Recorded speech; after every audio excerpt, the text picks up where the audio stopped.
फंक्शनबद्दल अजून एक कन्सेप्ट आहे, ती म्हणजे इथे जे पॅरामीटर आपण फंक्शन कॉल्समध्ये ज्या व्हॅल्यू लिहितो, व्हेरिएबल्सची नावं असतात ती किंवा कॉन्स्टंट असतात.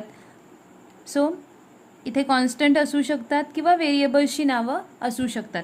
सो यांना काय म्हणायचं, ॲक्च्युअल पॅरामीटर्स. ॲक्च्युअल पॅरामीटर्स यांना काय म्हणायचं, actual parameters.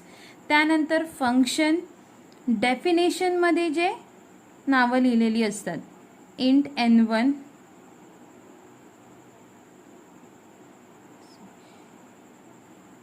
Int n1, int n2. So n1 आणि n2 इथे काय आहेत, these are called as formal parameters. These are called as formal parameters.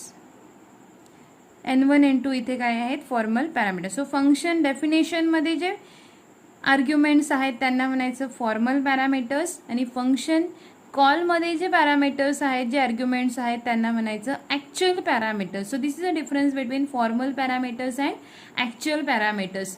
So dummy of this is created, copy of this a and b is created and that is passed to this function. So n1 आणि n2 he a आणि b ची copy असेल.